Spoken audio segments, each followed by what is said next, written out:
going to let my favorite part of the last video play in the background while I give a quick introduction of what this is. This will be a series of builds that I happen to like or I've played before. What I'll do is I'll give a quick demonstration of the build by fighting like the Faceless Commander or Lunatic Mall, something like that.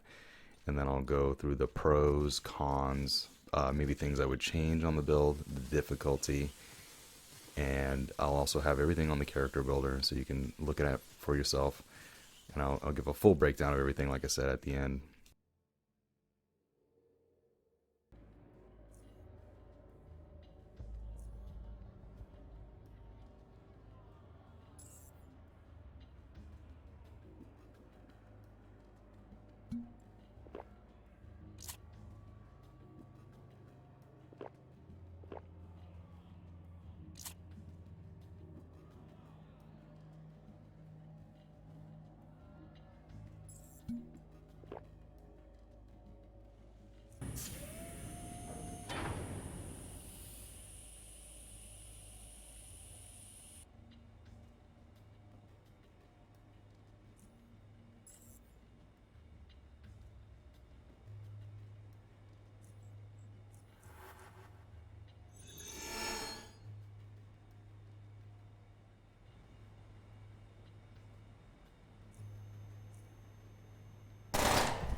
as you can see, despite my sloppy gameplay, I was able to beat the Faceless Commander pretty easily.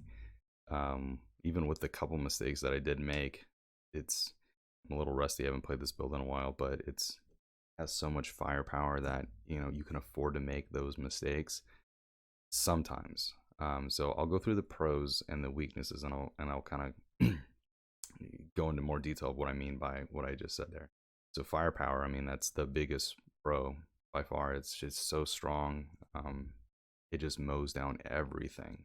You don't even need W2C for even some of the higher mechanical resistance enemies you do, but in general, I mean, you don't even need to switch out to JHP or W2C.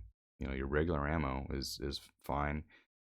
Sometimes I'll use a 5mm because on those targets with no mechanical resistance, it just shreds them like paper. It's absurd. High mobility. This is going to be one of your best defenses, and it's also great for offense. Obviously, you want to get right in their face to spray off, unless you got like an ambush proc or something. And there's a nice cone in front of you, which is easy to do, by the way, with the incendiary ammo. But you'll use your mobility to LOS. Line of sight is going to be one of your better defenses. TM is your other defense. You'll have stasis, which is probably the best side ability in the game, in my opinion. It has so much utility. It's great for offense. It's great for defense. It's great for CC. It's good for cooldown reduction. It kind of does everything for a very low investment too. I mean, 70 points in TM. That's nothing. Lockpick, pickpocket, and hacking. So you have such high dex that your lockpick, very little investment needed to get the highest locks. Pickpocketing, same thing. You can do a lot of this stuff with very little investment. Pickpocketing is great in the early game. You're gonna have all those bullets and money, and one of the big weaknesses, which is I'll touch on it later, is ammo for SMG. You'll have decent carry weight because of the 7 strength. It's not amazing, but it's not bad. It's pretty good. I didn't usually have time where I was like, oh, I have to find ways to do inventory management. You will carry a lot of bullets, so that can be tough. I carried 4 guns at a time, which was a little overkill, but I had a 7.62 Jag because at 19 dex, you get 10 AP bursts. That's pretty incredible. And then I had an 8.6 for incendiary, 5mm for shredding those really low damage resistant enemies. And then on my offhand, I would usually use an AR because I have the ability to use an AR. So I would use a Hooser. I probably would switch to Chimera this time around. And I mean, it just does so much extra damage. It's got great range, better accuracy. So I would use my Commando burst for that, my free burst. The other thing, the final pro I would say is 3-pointer and Grenadier. So nowadays I don't like using the grenades too often, the damage dealing ones. They're a little too strong, which is fine. I don't think it should be nerfed or anything. I do think it's great for newer players, but I got to a point where I was like, this is almost an explosive build more so than it is a SMG versus full auto. So I kind of cut back on using them. It's very, very strong. And the ability to do it back to back turns, because you'll have LTI it's so strong. You can actually do this. Here's what you could do. You throw a grenade, and then you do LTI. You get another grenade on the next turn, and then you do stasis, and then you have a grenade when you come back from stasis, and nothing's gonna survive that. You could survive off grenades alone with this build. So the weaknesses is the power is often overkill. Very few fights go like the Faceless where they last 2 turns or 3 or whatever. Most of the time you'll get it all done in one, with AP to a spare. And a lot of times it's like, well, all this overkill damage could have been converted into more utility or more defense, that sort of thing. So that's one thing that kind of it's not necessary more often than not. Repair kits and ammo. So this isn't that bad of a weakness. Ammo won't be too bad of a problem if you pick up pickpocketing. Repair kits, you're gonna kill a lot of shit. So you'll be able to recycle a lot of shit and make repair kits. And then, like I said, very little defense. I mean, you're 3 con. and you're also psi. So very low health. You're going to rely on your shield, LOS, stasis, and just mobility in general. You know, you can use bear traps too. So that's one thing I would maybe possibly change once I'll get to that though.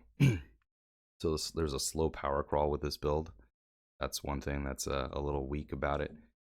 You'll find that your melee will be more effective in the early game than your guns will. By the way, this is not the feat order. I'm not going to do the feat order. You can figure it out yourself. I don't want to spell out everything for you. It's a lot better to try and learn the thing yourself and put it together. So, I mean, this is a good guide, but I'm not going to spell it out.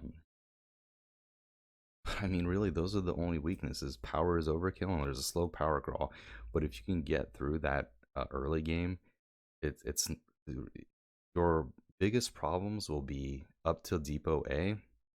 Post Depot A, there's so many ways to level up with little to no combat that you'll break through to the part where you're overpowered. And if you happen to already know Depot A and all those sections before it, like the back of your hand, then you're golden. It's not even, it's a non-issue, the slow power crawl. Things I would change. So in the build in the video, I don't have pickpocket, so that's one thing I would pick up. Dirty kick I didn't have, and that's something that I probably would, just because I have so many feats left over. And it's really nice for boss killing. What else? Fatal throws, another thing I didn't have that I would add to this build. That extra AP, it's more, you know, more APs, more damage. It's probably like an extra burst depending on which gun I'm using. I would use less nades, as I said before. They're largely a little overpowered for anybody that really knows how to play the game.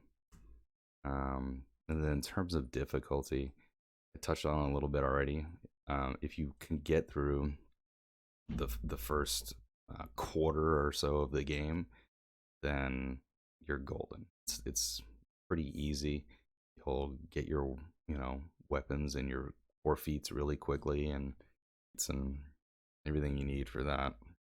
And then it just stops being a problem. Yeah, this is one of the stronger builds I've played. It's a very brain dead build. So that is kind of a weakness of it, is that I feel like it's a little brain deady. Very little strategy involved. The most strategy you'll have is finding a position for a good cone or ambush, but doesn't take a lot of brain power. But yeah, that's it. Thank you very much. If there's any suggestions on what kind of videos I should make in the future, please leave them in the comments. I also do stream on Twitch, by the way. I'm going to be doing, I think I'm going to do Mondays, probably Tuesdays, and Fridays, and Thursdays and Fridays. I'll stream at 8 p.m. PST. So if you want to watch me, please join, and let me know how much I suck. Thanks.